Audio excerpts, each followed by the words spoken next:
Good afternoon, everybody, and welcome to The Nature of Entrepreneurship. I don't know if any of you had a chance to go to YouTube and take a look at the last class. The narcissist in me went to take a look at it and just see it. It looks pretty good. So it's great to know that if you miss the class, it's right there. So it's so easy for you to go and find out, you know, what we talked about, and it's almost as if you're in the lecture again. So I love that bit about it, and hope that you'll find it to be a friend for you as well as time goes on.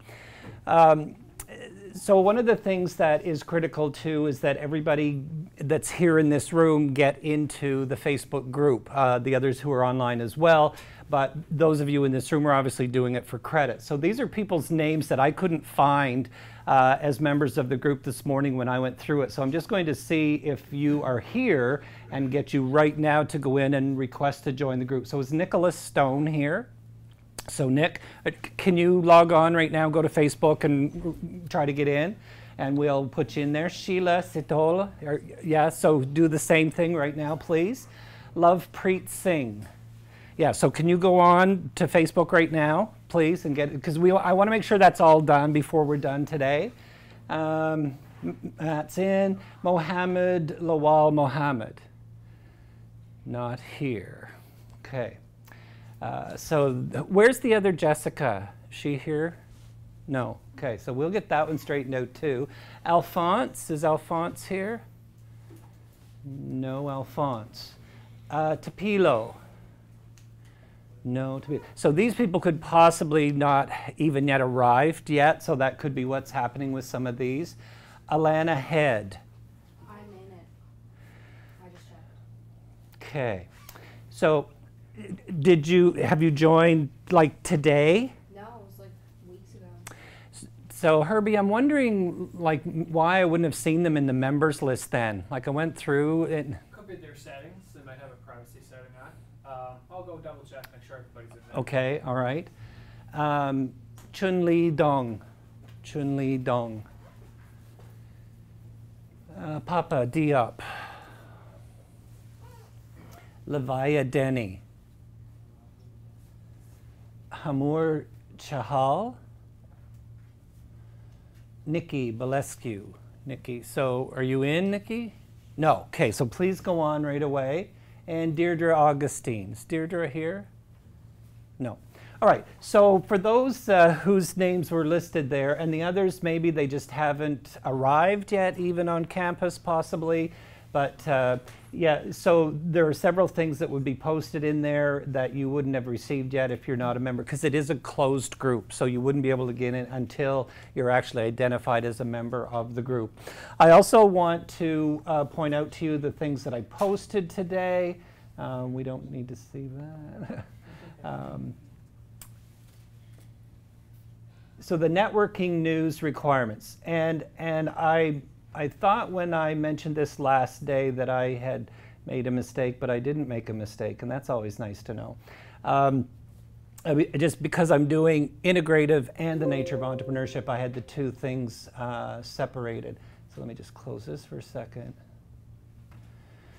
All right, so the networking news is different than the networking events that the students in the other class have to do. So the networking news, let me just see if I can make this a bit larger as well. Yeah, so required to submit 5 instances of networking during the term. And these instances could be meeting and talking with someone about their business. And I'm sure you all know some, well, not all of you, maybe here necessarily, but it doesn't have to be here. You could go and Skype somebody and submit the Skype conversation with them, you know, as your event if you wanted. That'd be very appropriate. So a meeting, talking with someone about their business, attending an actual networking event. So that's something you could do as well, and that could be the Tech Social, or it could be the Chamber of Commerce Business After 4 things that they have. There's lots of things that the Cape Breton Business Partnership offers throughout the term as well that you could go to.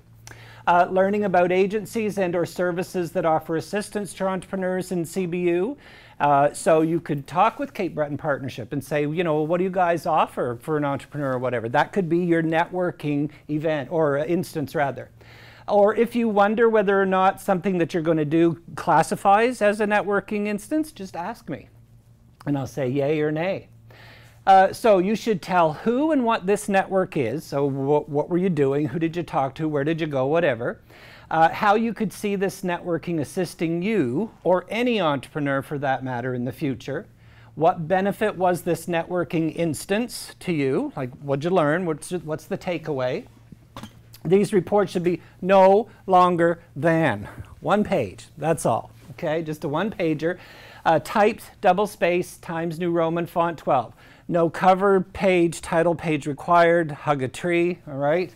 Just include the following on one line across the top of your page. So you can just simply copy and paste. Whoops. Networking instance number. So it'll be 1, 2, 3, 4, 5. That's all you have to do. Put your name, your ID number.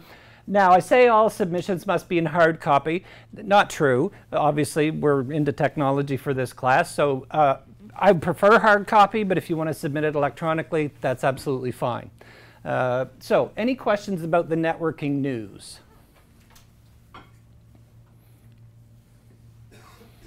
Okay, great. All right. Let me just get rid of that one.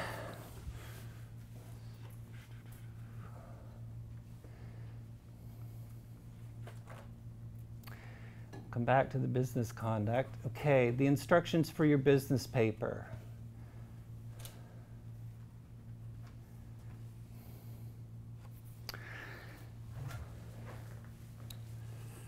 That's probably big enough. So 5 pages in total. As I said, this is not a huge project on your part, but it takes you through a process nonetheless. So in the first page, you identify your business, the business that you'd like to create. Describe what marketplace problem you are solving by starting this business. What brought you to this decision? Was it based on some market research that you had done, or talking with some people, about this particular problem or whatever? So that's your first page. Second page and third page is tell me about your target market, who you're trying to sell to. What are their demographics? Which age group are you targeting, or age groups? Because there might be more than one. What's their income levels, education levels, family status? Who's going to buy your product? Okay? If you're trying to sell sports cars, it's not going to be sold to kids in kindergarten. Well, for the most part, all right? Okay? So that's a couple pages.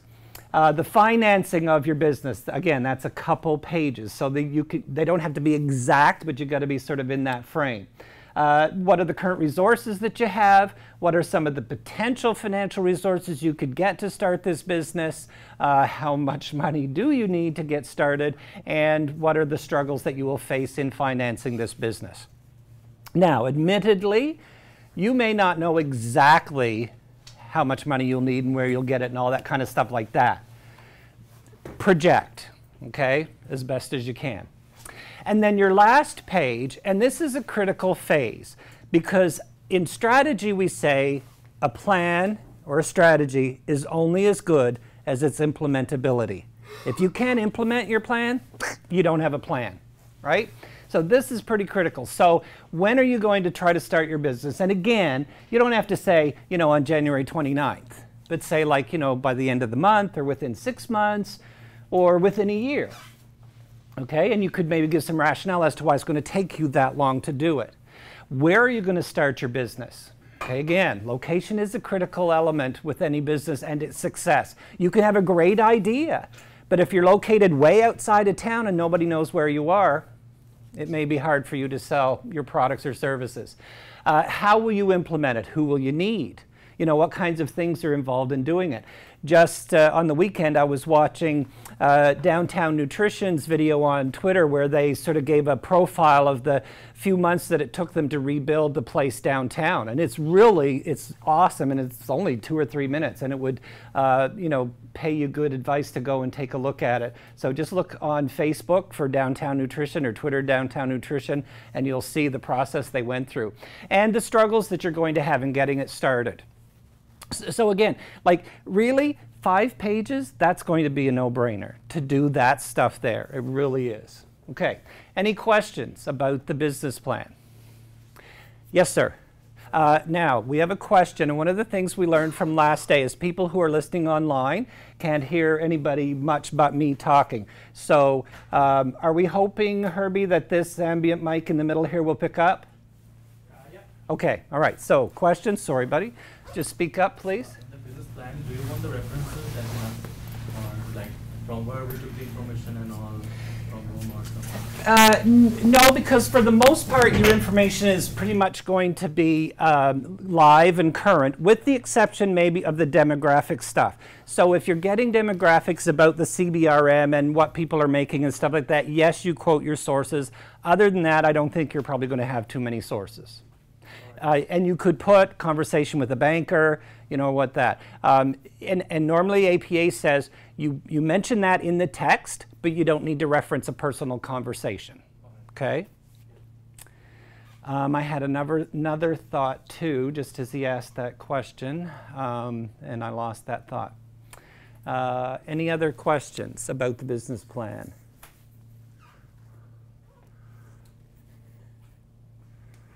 Oh, I know what I was going to say. It is an individual plan. These are not done in groups or with partners or anything like that. Each individual will come up with an idea for a plan. Okay? Any questions? Any other questions?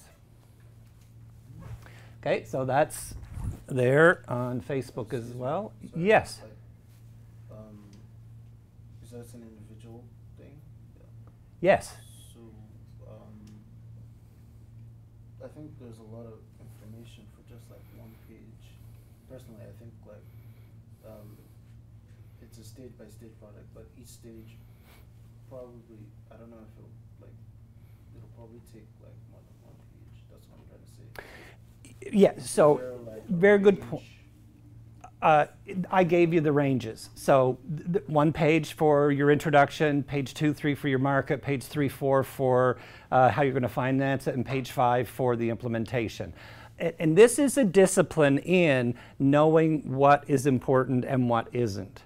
And I've had students do it in the past and kept it to 5, so it can be done if you keep in mind, you know, sort of the process and the purpose behind the project. Yeah. Oh yeah, like I say, in the integrative class, they do projects of 30 pages or more, but that's not necessary for the purposes of this class. Okay? Good stuff. All right, so I just, while I was having my lunch, Nathan's blog came up, and he has the #1 entrepreneurship blog in North America, and it's called The Top. I think it's just called The Top. Anyway, he was interviewing this guy, Greg, I forget what his last name was, but he's the CEO of Link Trust, who just sold their business on January 1 for multiple millions of dollars. He's 44-ish. He looks about 25. But anyway, very successful. And these are awesome. You can subscribe to Nathan Latka's blog online. It's really, he's quite in their face. He really goes after them. He asks them very personal and intimate questions by times. So I threw it right in there right away at the time because I thought it would be interesting for you to just, I mean, hear, and he tells a lot about how their company got started and some of the struggles they had and how it came to the point where they, you know, realized it was exit strategy time. And that was a good thing. It was a good thing. All right. And then, so the Dragon's Den debrief. And we had a few questions about that today, and I responded to those, so hopefully you saw those as well. And I've created a specific form for this. And I would like you to stick with the format as it is. And so each week, Dragon's Den is on, and it does say, and I saw an ad on the weekend, I was sure of it, that they start again this week, this Thursday night, with people who are coming back for a second chance. The first time they really blew it with the Dragons, so and they do this, you know, once in a while, give people a second chance to come back. So these guys are coming back on Thursday. And again, remember, if you don't get to see it Thursday night, it's online with CBC on demand the next morning, basically. So what I'm looking for in each pitch, and there are typically 5 pitches each night. So for each pitch, I want you to tell me which product or service they're pitching, whether it's an individual or group that come. And one of the requirements of each pitch is they have to ask for a specific amount of money that represents a certain percentage of equity in their company. If they don't get exactly what they asked for, they don't get a deal, unless the Dragons agree to change the deal. And that's on their terms only. 3, what's the key element of success in the pitch or the key element of their failure? So when they get turned down, why do you think they got turned down? Or, why were they successful in their pitch? Which of the dragons invested? So you're going to have to, pay attention who decided to take the deal with them and for how much. Did they get what they asked for? Did they get more? What's the lesson learned for you from this program, from this particular pitch, right? And for some of the pitches in the same night, it might be, the same lesson, and that's okay. But just, there's got to be, something that you can take away from each of those pitches. Also, what's happened to the company since its appearance on Dragon's Den? And these are taped, 2 or 3 months ago. And most of these companies will have a presence online. It is rare that you can't find anything about them after the pitch. There have been a couple I found that you just can't find anything about them. So don't tell me you can't find anything, because you know what Dr. B is going to do? He's going to go online as soon as you tell me that, and I'm going to find something about them online. Even if it says their web page is now dormant, but tell me that, okay? All right, so there will be 5 of these each week, right? So you're going to be 5 pitches, 5 pages for each, or 1 page for each pitch, so 5 pages, all right? Don't do them all on the 1 page. That's just too confusing to read. And again, you can submit them in hard copy or submit them electronically. Again, for me, hard copy is a little bit easier to manage, but the electronic's fine. Any questions about the Dragon's Den debrief? Yes, sir. This is separate from that, but I know this might be a little difficult, and we mentioned this before, but if someone asks a question, can you somewhat repeat it? Just because some people are still having a tough time hearing. Okay, yep. Repeat the question in full, but someone online mentioned that. Yep, will do. Okay. I'll flip the mic again. All right. Okay, that'd be good. Thanks, Herbie. Thank you. So any questions about the Dragon's Den debrief? All right, so there's the point at which I want to give you one of my hottest pieces of news. I'm so excited. And I told Jackson, because he's my student, Arlene Dickinson has agreed to call into our show. I am so excited. Do you realize what that means? Arlene Dickinson from the Dragon's Den said she would do a Skype call with us. I don't have the date yet. We're working on a date. And I just found out before I came to class that Annette Verschuren has agreed to do the same thing. So there's 2 right off the top. So that's huge. Those are huge, because Arlene Dickinson, she costs lots of money to do speaking engagements and stuff like that. Now, I said to her, would you give us 5 to 10 minutes in a Skype call? I'm hoping she will give us more than that when we get down to it, but anyway, we'll see. So I'm pretty pumped about that, as you might see, and I hope that you will be eventually too. So, all right. What else did I want to say before we start talking about the material?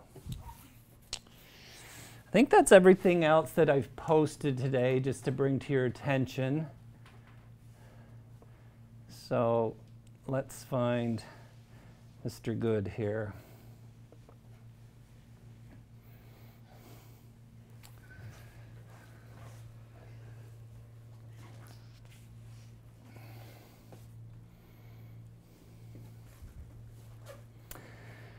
Okay, we just started talking briefly last day, about the characteristics of an entrepreneur. And part of the function of this class is to help you realize your potential of being an entrepreneur. It's not something we necessarily think about as a business student or a student of business, because we think everybody else has a business and we're going to go and work for them. But I think in the economy in which we live, and the times in which we live, and stuff like that, that it's really important for you to consider, more appropriately, creating your own opportunity, like some of our students have been doing over the last few years, and doing very well at it, I might say. And one of the things that we mentioned last day is that there's no one path to that entrepreneurial success. And so whatever path, Annette Verschuren has taken, or whatever path, Jim Treliving has taken, or whatever path Richard Branson has taken, is not necessarily going to be your path. And that's something, that you need to consider. So we want to get a good understanding of, how we see entrepreneurs, and we know that there's no one path sort of to entrepreneurship, but there are some things that have sort of helped entrepreneurs be successful, some things more than others, obviously. And as we think about, the term "the right stuff" that was the title of a movie about the astronauts quite a few years back, probably 20 years ago, likely at this point or whatever. Again, the right stuff that this guy might have to be an entrepreneur is not necessarily the right stuff that she's going to have to be an entrepreneur. Everybody's right stuff is their own right stuff. Okay? So you've got right stuff, it's different than your right stuff, different than your right stuff, different than your right stuff.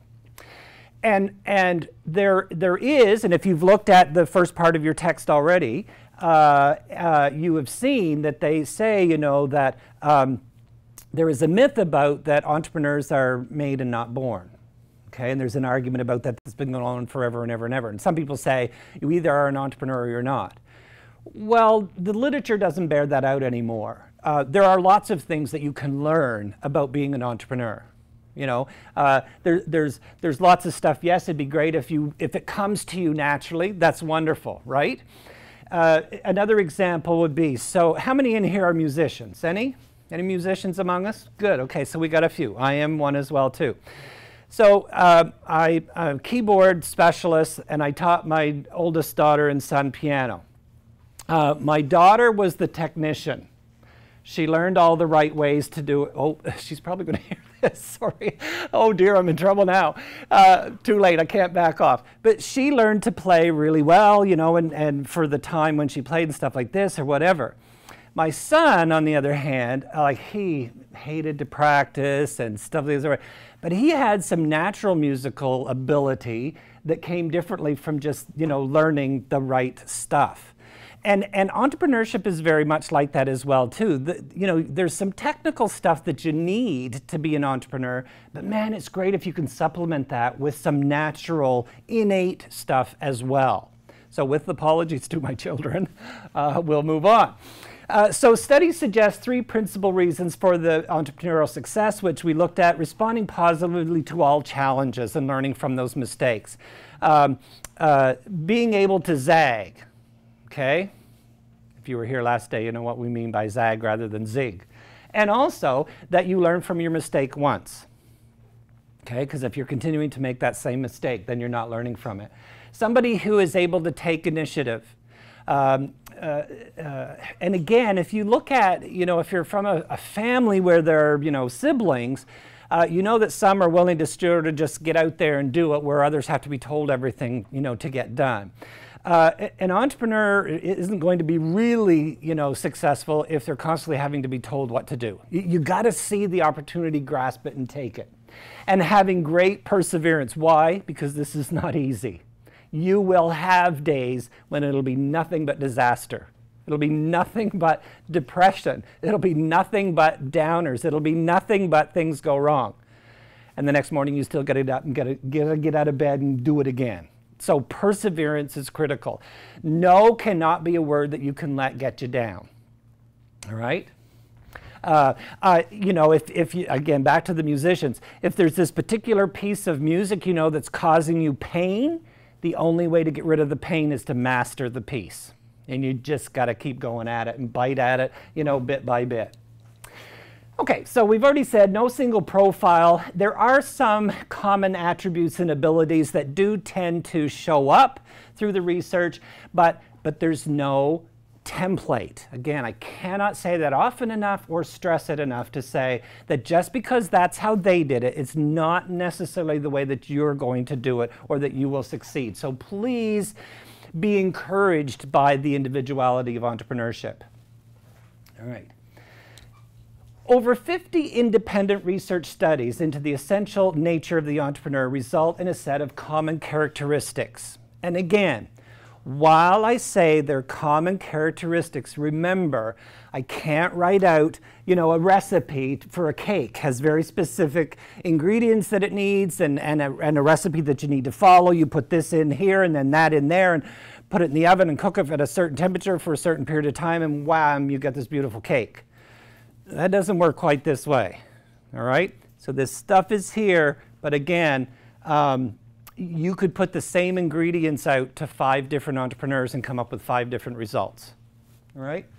But there will be commitment, determination, and perseverance, again, because of the fact, as we mentioned, that it's going to be difficult. One of the things that I noted as I was watching the Downtown Nutrition video last week, on the weekend, was that there was a lot of hard work that went into, refinishing that space that they were in. But in the end, if you haven't been down to that spot, go down and see it. It's a beautiful place, and their tables are gorgeous. Success orientation. This is a really critical thing. Entrepreneurs generally want to succeed. They're driven to succeed. They have a passion for something to happen and to be successful. Not only for them, but it's a bit also of that need for achievement that we talked about last day as well. Everybody has that need to achieve, and that's important for an entrepreneur. And the opportunity and goal orientation. Again, entrepreneurs look at life very differently. They see things as an opportunity, but the right opportunity. And along with the right opportunity, we found out is the right timing. Okay? Everything is critical about timing. I can have a great idea, but if the people just aren't ready for it, it's not going to work. So knowing the timing is also a very important thing. A person who is action-oriented and is personally responsible. So somebody who's willing to take responsibility for the things that they do, right? If you know somebody who's always trying to blame somebody else, well, they're probably not going to be in this category. An entrepreneur knows that they're going to make mistakes, and they're willing to accept those mistakes that are there. Okay? And if not, again, it's going to be that much harder on them to be successful. Persistent problem solving, and again, back to that need to achieve. An entrepreneur will set out to try to accomplish a certain goal, whatever the business is that they're trying to create. And they might have a timeline even set up for when it's going to, be accomplished, and they open their doors, stuff like this. But there'll be all kinds of things that will get in the way, and that they won't happen according to their timeline. But as long as the end goal is still there, and they're not afraid of that end goal and the interruptions that come, then they'll probably make it. A reality orientation. We also probably all know somebody in our life who doesn't live in the real world. Their life is always just sort of a cloud for them, and they don't see life in a real sense or whatever. Well, entrepreneurs are fairly grounded people in the sense they know what's going on. They know the reality of the situation. They know this is going to be tough, but they also know there are great rewards at the end, right? And that's what they're after. They're after some of those rewards. Another thing is their ability to seek feedback and to use feedback. Nobody likes to be criticized, initially at least, right? We all have things about us that we don't like. Maybe you say, no, I don't. Well, I don't believe you, okay? Because we all have something about us that we don't like. Whether it's your hair, or whether it's, you're too tall, or you're too short, or you're too fat, or you're too skinny, or whatever it is. We all got something about us that we don't like. And that's okay.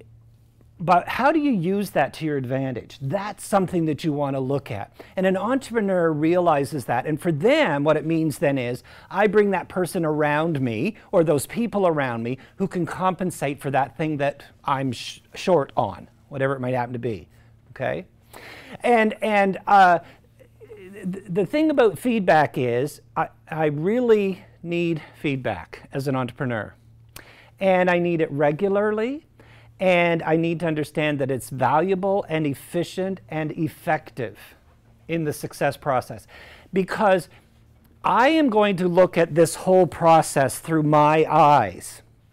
And I may be very, blinded by the things that I see, and you're going to see it in a completely different way. So I need trusted people around me as an entrepreneur who will tell me, that I think there's going to be a problem here. We're not going to be able to supply as quickly as we want, or these raw materials are a little bit, in their quality. So somebody's got to be there all the time to sort of help keep us honest, if you will. I've always said in HR and OB that no feedback is still feedback. I'm just going to repeat that. No feedback is still feedback.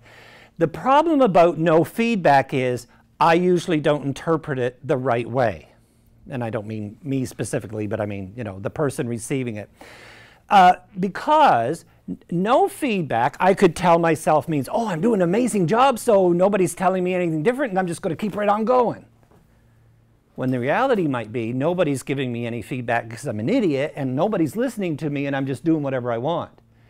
So no feedback is not good. We need feedback, okay? So you almost need to practice letting someone give you feedback, because it's not easy, it's not comfortable, but it is important. It is important, okay? And there's so many ways in which you can do that, and I just suggest that you start it whenever you can. Self-reliance. Now this is one of those things that sort of has a double-edged sword. Entrepreneurs know that if it's going to get done, I've got to do it. But that runs out of steam pretty fast because there's an awful lot that needs to be done, and I'm going to have to call some other people in to help me, all right? But that doesn't mean that I stop believing in myself and my ability to do something. Again, I can teach, well, that's my opinion. I can play the piano, I can drive a car, but don't ask me to build a house, right? So it'll probably fall down, okay? So I know what you can do, what you can't do. Back to the personal SWOT analysis, again, do one, really. Self-confidence, failure is not a real possibility. And failure is not failure anyway, it's just a change in plans. It's a zag, okay? And so it's the way that we look at the failure, right? And it can be as simple as anything from, a Friday night plan not working out to, not getting the grade that you necessarily wanted on a course to, all kinds of things.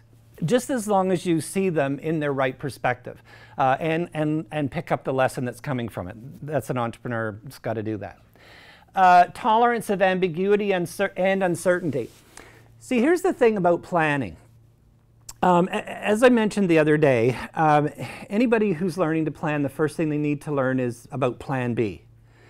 Because I can plan up the yin-yang. I can plan for months and months and months and months and think I've got everything in line, and then there's a big snowstorm. We planned and planned and planned for class last week. I was supposed to have 2 classes on Thursday. I had 1. So my schedule's already, screwed up, right? But you adapt, and we know that these things happen around here in the winter semester. So we've experienced that. We know we can, get through it, even though it can be a bit of a pain. Early in the semester is a little bit easier to sort of adjust than midway through or near the end. So just because everything isn't laid down perfectly for you doesn't mean that you still can't make it happen. There will be things that will be there that you won't understand, that you won't be able to control, like the weather, or how much money grandma's going to give you, right, to help you start your business. You can't control that, all right? And so just, again, knowing that it's there can be helpful. Moderate risk-taking and risk-sharing. We've already established that entrepreneurs are risk takers. Calculated risks, right? And the thing is, again, too, you know that if you're the one starting the business, that you've got to take the majority of the risk, because it's on you, but you don't have to take it all. That's why your team is critical and important in getting this whole thing started. Let them help you, with the risk that is going to be there. If you don't think there's going to be any risk, then you're not that person living in the real world. Be realistic about what you're trying to accomplish. Let me just pause for a moment. So comments, questions, clarification.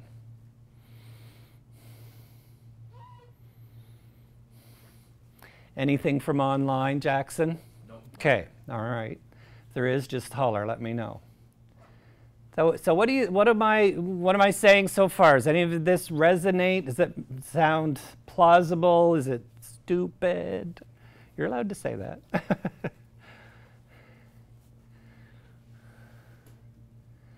You're awfully quiet, and you know I don't like that. What do you think? Well, I think what you're saying is that, like, at the beginning of this, you said there is no like manual for how to be an entrepreneur. As you can see, the difference in a lot.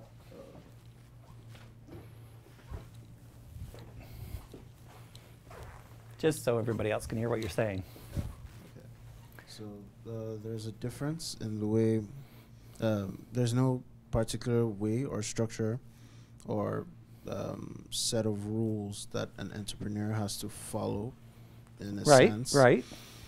But there are certain characteristics that are, common within all of them, like Richard Branson and Mark Zuckerberg. They're not exactly the same in terms of like the way they behave. Right. But they both have that it factor. They Yep. have that thing Yep. that makes that The makes them right stand- stuff we yeah, mentioned. right Yes. stuff. Yep. And from what you've explained, well, the right stuff can pretty much be anything, but like, you still have to have some certain factors to make You've got to have some stuff, don't Yeah. you? That's right. So Okay. yeah, that's basically what I've got from everything you said. Awesome. That's good. Anybody else want to comment? I think a team is super necessary. Do you say, I don't think a team is super necessary? Yeah, I don't think a team is super necessary. All right, so expand on that a little bit, if you don't mind. I actually have a business, Yeah, and it's just myself, and it goes pretty smoothly Yeah. without a team.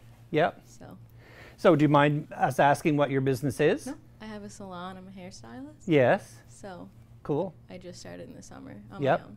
Yeah. But So what do you think about her comment that you don't necessarily need a team? I guess it would depend on the business. Okay, says it depends on the business, yeah? If you're running like a small salon, you might not need a large team or a team at all. Right. If you're running, say, like a factory or a restaurant. Sure. A team would be essential. Yes, indeed, indeed. Yeah, if you're running a factory or something like that, the team is going to be. But allow me to challenge your comment, because you knew I would, right? So, I mean, who does your bookwork for you? me, Okay, all right. Who does your marketing? me, Okay. Who does your cleaning up? me. All right. So, in some ways, there is a point at which you can run a business on your own. But let's suppose she then becomes extremely successful and there are just so many people coming she can't, keep them all going.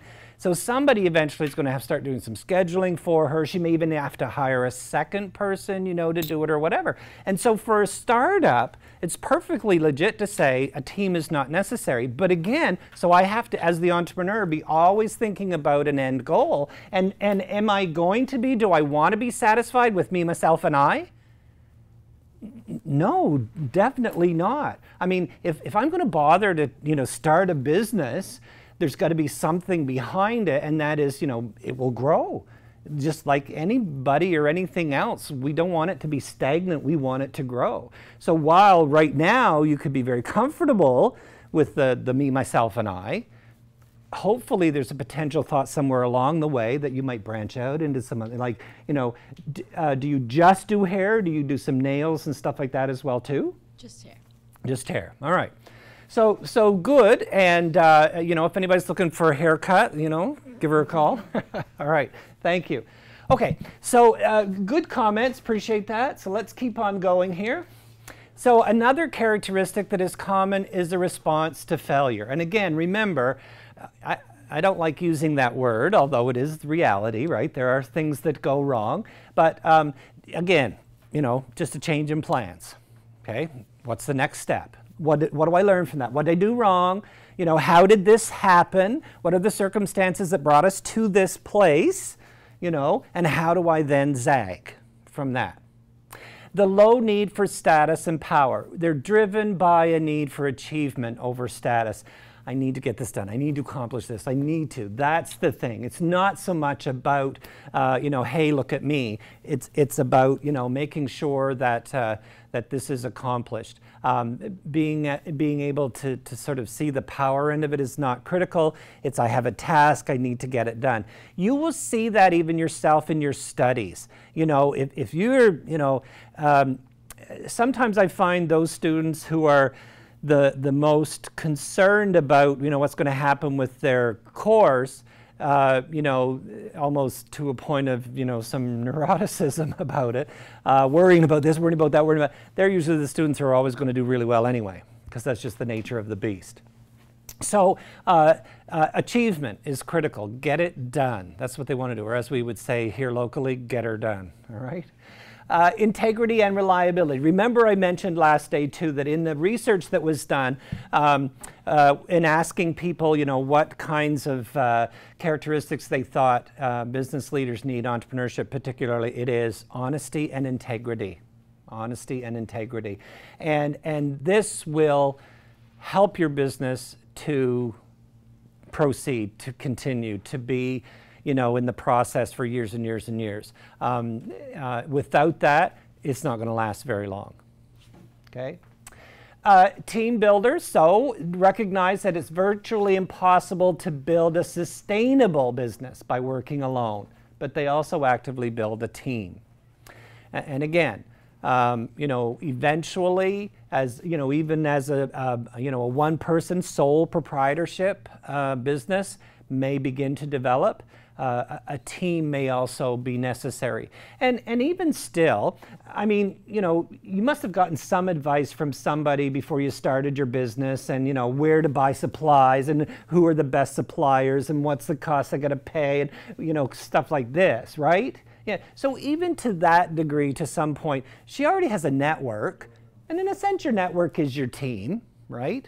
Okay? It's just the whole thing of, you know, I can do this all by myself and I don't need anybody else. And well, I mean, your customers might even begin to pick up on that. So your customers become part of your team in a sense, especially if because you want repeat customers, you know, and you know, a hair salon is a great way to start, you know, repeat customers because, you know, your hair just continues to grow. And, you know, unless you want it to grow clear to the ground kind of thing, you want to keep going back to get it cut, etc.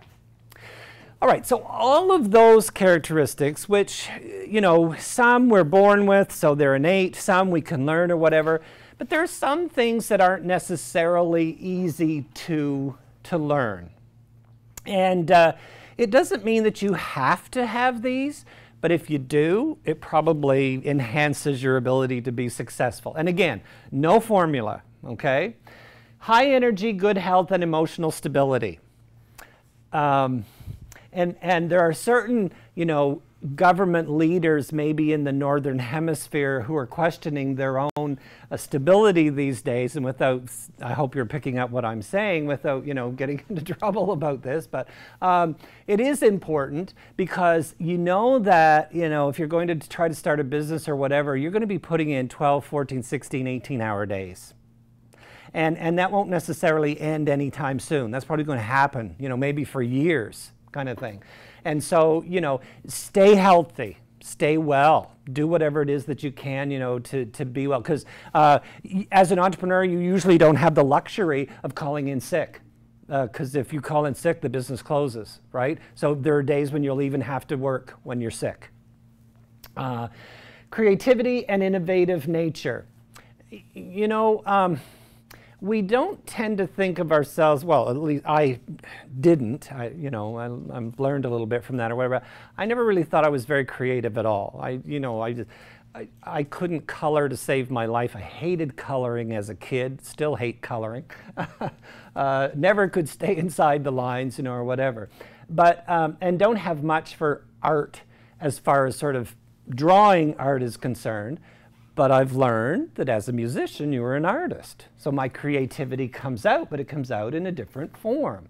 So creativity, again, is very individualistic, right?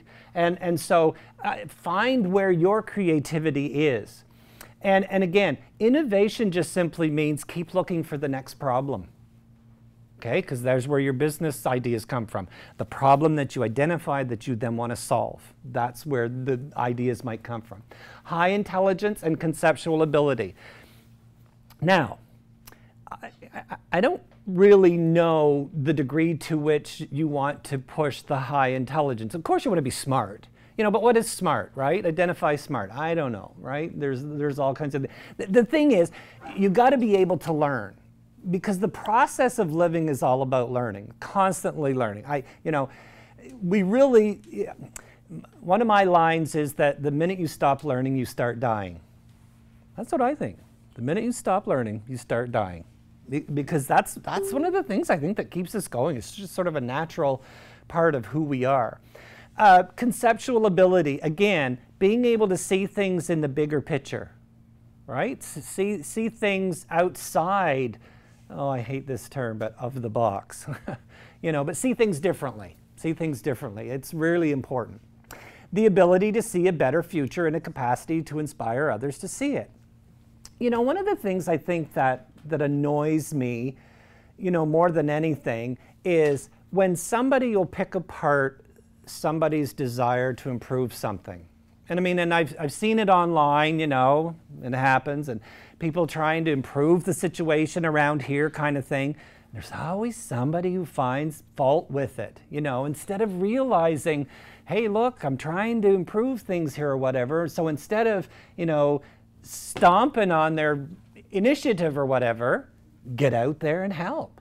So see things in a different way. See things that they could always be better, because they could. Could they be worse? Sure they could. But they could always be better as well. Then there is, and I guess to some degree, you either got it or you don't. Did I just create a pattern there? I don't know. But anyway, there is to some degree within each of us some entrepreneurial orientation. And we may not see it as entrepreneurship at all. We may just sort of see it as, man, I wish things were different. Well, see, that's a thought that every entrepreneur has. I wish things were different, right? Because they said that because they saw something and saw it as a problem. Okay, so what I'm telling you is that that's entrepreneurship. That's an ability to see things differently than what they are. So an entrepreneurial attitude orientation, it represents the way we interact with the world around us, how we see it. And do we see it the same as everybody else in the world sees it, or do we see it as that person who wanted to throw the weigh scales into the garbage can rather than say get on them or get off them? So people relate to the world through three types of reactions. Cognition, your ability, okay, brain ability, smarts, if you will. Affect, that is, emotions associated with thoughts, actions, or objects in our environment. Again, if you come back to the criticism thing, criticism, like I said, is not easy. It's not comfortable. It can be hurtful. But whatever we can do or find within ourselves to deal with that criticism, the faster we can do it and the better we can do it, the more successful we will be. Letting those things eat away at you are going to stop you from doing the things that you want to accomplish. So cognition, affect, and behavior, the way we respond to conditions in our environment, including habits and intentions. Somebody said in relationship to, New Year's resolutions, don't resolve to do something else, resolve to stop doing something. And I thought, that's a little different way of looking at things. And that's something, I guess, that we do. Because always with New Year's resolutions, say, well, I'm going to go to the gym, or I'm going to lose weight, or I'm going to do this, or I'm going to. Well, and this person was saying, instead of saying, I'm going to do, say, I'm not going to do this, or I'm not going to, so I'm not going to eat as much candy, or I'm not going to eat out as many times. Right? So there can be some advantage to looking at things that way instead. So the way that you see things, your orientation through cognition, your mental abilities, the affect, your intellectual intelligence, if you will, your emotional intelligence, if you will, and the behavior itself. So what kind of entrepreneur are you likely to be? Well, we don't know yet. Okay? We don't know. Because, again, as you said earlier, I mean, no two entrepreneurs are the same. They both have some of whatever it takes. They've got some of the right stuff and things like this. But if you look at Richard Branson and think, well, I'm going to do everything that Richard Branson did and that's going to make me successful, well, that's not necessarily true, right? Because you don't have what Richard Branson had to start with, right? Whatever it was.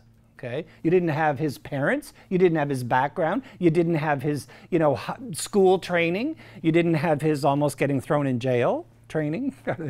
Yes, sir.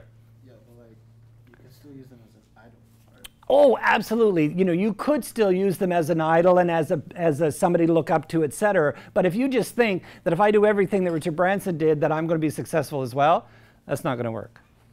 Now, you could pull some things from the styles that he has and stuff like this or whatever, and if you're like that too, it might work. But if that's not you, then it's not you. It's just not going to work.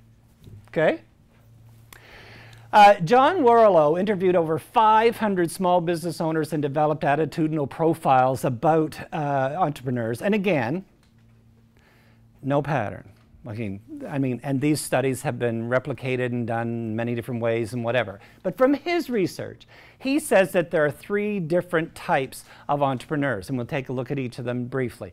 Craftspeople, freedom fighters, and empire builders.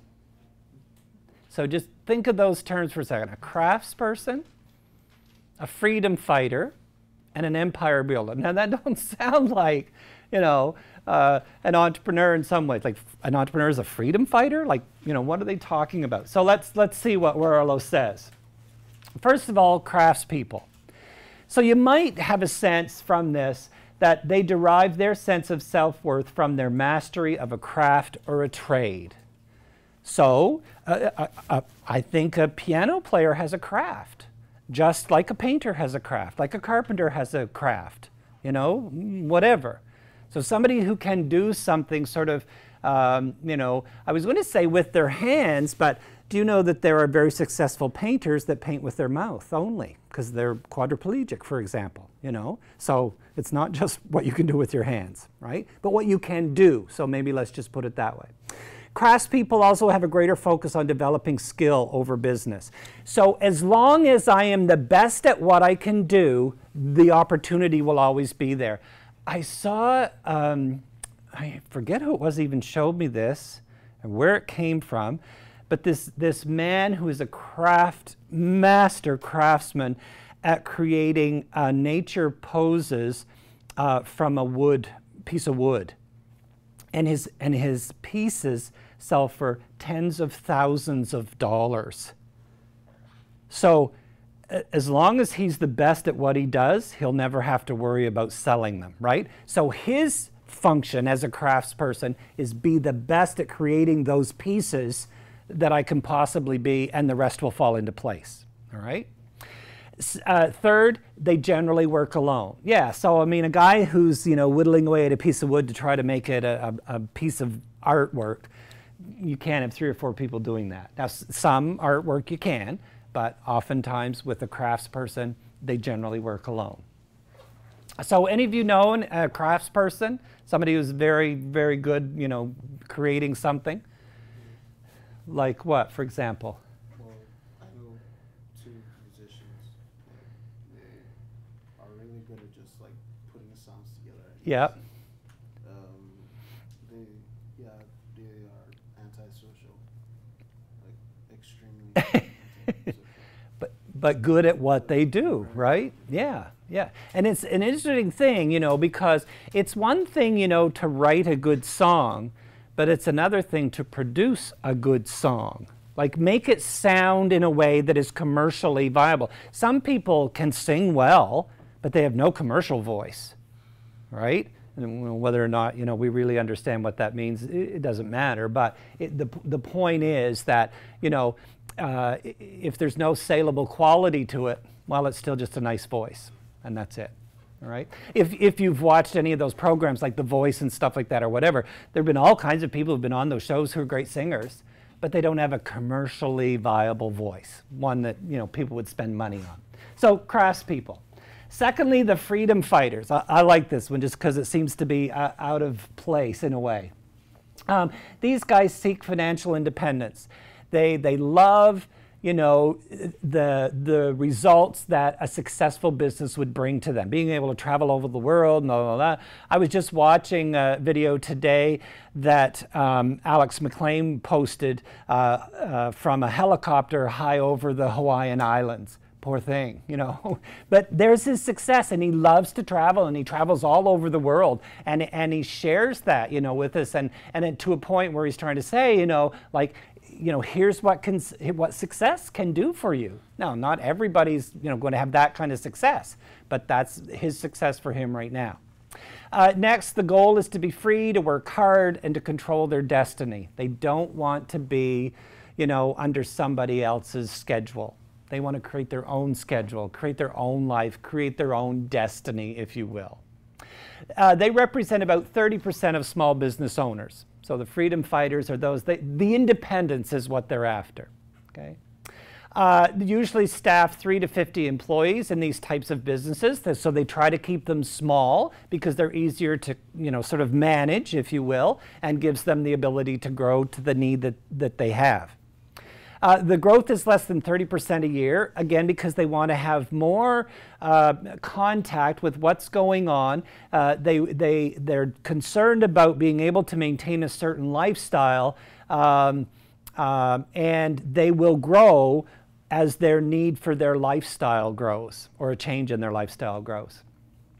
They're college educated and mostly women, these freedom fighters are. Examples of freedom fighters are mompreneurs. So many small businesses these days are started by women and not by men. Some would even say the majority of small businesses these days are started by women. The role of the consultant is also one that is very conducive to the freedom fighters, because you set your own schedule, you set your own price, and you either pay it or you don't, right? And if you know anybody who works as a consultant, you know they make a pile of money because they're an expert in what it is that they do, and people are willing to pay for that expertise. They don't want to have to hire somebody for a whole year for a salary to pay them, but if I can get some of that same information, you know, at a one-shot deal, yeah, I'll pay quite a bit of money for it, but it's still less than what I'd have to pay if I had to hire you full-time. Okay, so that's number 2, the freedom fighters, and he says the third type are the empire builders. And these are the folks who are motivated by the achievement. Look at what I've done. I've got one more. I've got another store. I've got another this. I've got another that. I've got another whatever, okay? And they usually see high growth rates of over 30% annually. You might want to say not only empire builders, but kingdom builders. A certain percentage of the entrepreneurs who are out there. Over 75% of them have college degrees. So here's a little thing that we see from the last 2 types. They're educated people. They have that intellectual capacity that is needed not only to get the business started, but to keep it going. Remember, nobody goes into a business thinking, oh, I only want to do this for a year, right? That's an awful lot of work to say I only want to do it for a year. No, I want to make this a career if at all possible. They work long hours and have high expectations, and that's a good thing. But if you're not sort of measuring up to their high expectations, it can be hard on you, like if you're part of the team. Okay, so the ability to motivate everybody to perform at the same level that they're performing is not always an easy thing to do. They're more concerned with power than money. So I've got 18 stores, right, or restaurants or factories or whatever. They're not very profitable, but I've got 18 of them. How many do you have? right? Okay. Examples, Larry Rossi in Dollarama, Sandra Wilson in Roby's Footwear, and there's all kinds of examples. The text gives more and stuff like that as well. But yeah, the empire builders. To some degree, it could be argued that Richard Branson is an empire builder. Okay, and he loves to achieve and he loves to get things accomplished, and that's part of the thing that drives him, his personality as well. But he definitely loves, you know, to create new things, and he does it with such gusto. Okay, last one for today. So what kind of entrepreneur are you likely to be? Well, last point is looking at another sort of pattern, if you will, or typology as they use it here, a guy by the name of Vespers. And he says that there are many different, you know, types of people who are out there who represent the entrepreneurial mindset these days. And maybe you fall into one of these. Maybe you don't know yet. I suspect most of you don't know yet. That's what I think is probably the case, you know, maybe with the exception of our hairstylist here so far, okay? But the solo self-employed individuals. And again, you know, it works for some things. It does. Like my wife has a nephew who has a mechanic's garage in a rural community, you know, in New Brunswick. And he's the only mechanic, and sometimes he'll get a student, you know, to help in the summer or something like this or whatever. And I mean, he's never without a car. You know, he's always so busy. Anytime, like if we're home in the summer and we need oil change or tires changed or something like this, you got to take an appointment, you know, and he's a one shop, one man deal, but it works perfectly for them and they're doing just fine, right?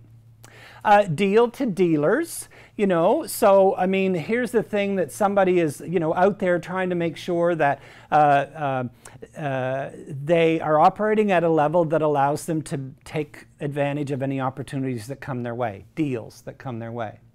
Team builders. Again, this type of an entrepreneur will see the value associated with growth, and that they understand that the growth can't happen by them alone, and so they need to bring other people around them that can do that. And so they'll start training, building, giving them some ability to sort of step back from the day-to-day operations and work more on the building operations. Pattern multipliers. And again, never satisfied with what I have. There's always something else there to get. And I'm going after it. That's what the pattern multiplier is. Economy of scale exploiters. Economy of scale is all about size. Okay, and for these entrepreneurs, size does matter, right?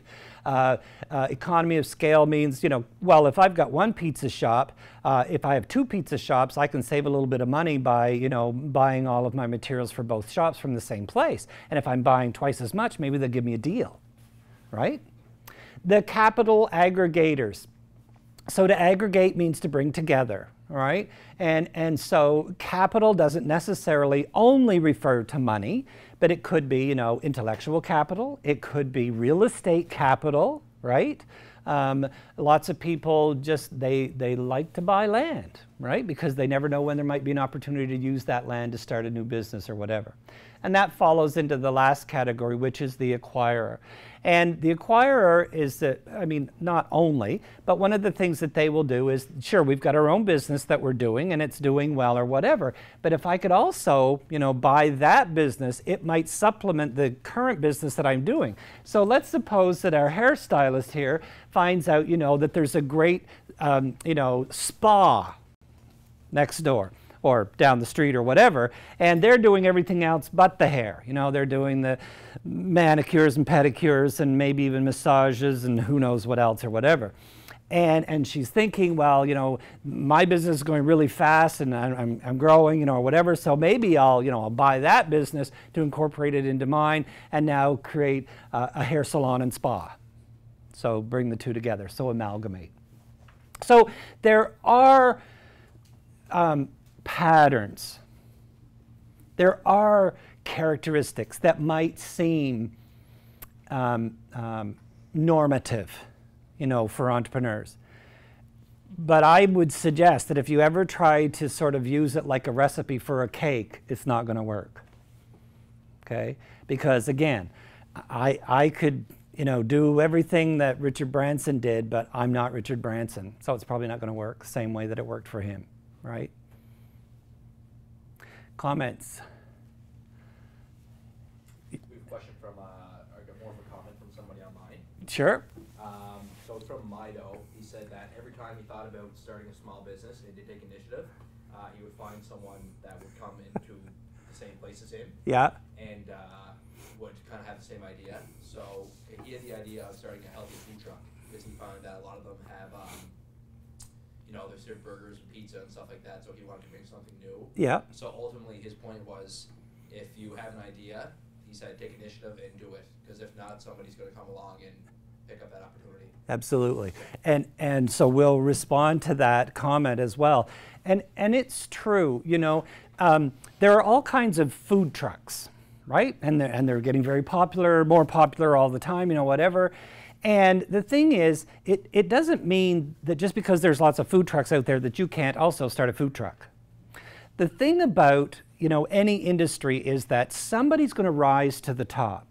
And the thing that will allow you to rise to the top over all of the other food trucks is one word: differentiation. I mean, even if you're a fries and burger truck, same as this guy right beside you is a fries and burger truck, what could you do differently to bring people into your truck instead of in front of their truck? Like, that's all it is. And it might be that you have a gimmick. Like, who cares, you know? If it's something that is different than the other person, then do it, right? It could be, you know, that you're open different hours than they are. It could be that your location moves rather than stays stationary all the time. Just think of something, anything, that can be different than them, and that might be the one thing that allows you to have the competitive advantage over them. It's true. An idea, when an opportunity comes, you know that if you've seen the problem that's motivated you to try to fix it, somebody else probably has too. And so get in there, and as we said earlier, get her done, right? And again, so, I mean, you both could show up in the same parking lot the same day, you know, your first day for starting, but there's already when you need to zag. So what am I going to do now with my truck? So again, you know, you could very quickly try to put something together, you know, and say, well, I'm also going to offer ice cream. So you run out, you know, buy, you know, tubs of ice cream to include with it or whatever. Yes, sir. Yeah, on the behavioral, like, of the entrepreneur. Yes. I've noticed that some people, like, Start again. yeah, on the behavioral aspect, I've noticed that some people just go somewhere because of the guy that's there. Like, back home, I know there's this particular guy, he gives haircuts, and everybody in that neighborhood knows that guy because of his personality. Right. Everybody likes him, so they go, when you're thinking of, when someone new comes in the neighborhood and they need to get a haircut, just like, oh, this guy's just around the corner, very Yep. nice guy, knows how to cut the hair. Yeah. It's just, so yeah, that could also be an aspect. You don't really have to be like some super scientist or Right. you Yeah. have to be a genius. Absolutely. Yeah. To just be the way you behave, the way you are to people. Yeah. I remember hearing this story when all of the Syrian refugees were coming into Canada and stuff like this. I remember seeing the story of this one young boy. He was a boy. He was only about 11 or 12 years old or whatever. That while they were sort of waiting in one of these transition stations, you know, to get to Canada, it could be weeks that they were doing it, he realized there was an opportunity to cut people's hair. And he used to cut people's hair back home in Syria where he was. And so instead of just sort of sitting there moping about his situation, he started offering people up haircuts for I don't know how much or whatever. And there's the opportunity. Saw a problem, people need a haircut, I've got scissors and whatever, offer it up. And there you go. So he had a business started, you know, even before he, you know, got to Canada or whatever. So yeah, timing, opportunity, seeing things differently. All right, well, we're done for today. We'll leave it at that. So please make sure again that if you're not on the group, get into the group. We'll check out, make sure everybody's name's in there as it should be. If you haven't signed the attendance sheet, make sure you do that also before you leave. And to everyone online, thanks again for joining us today, and take care.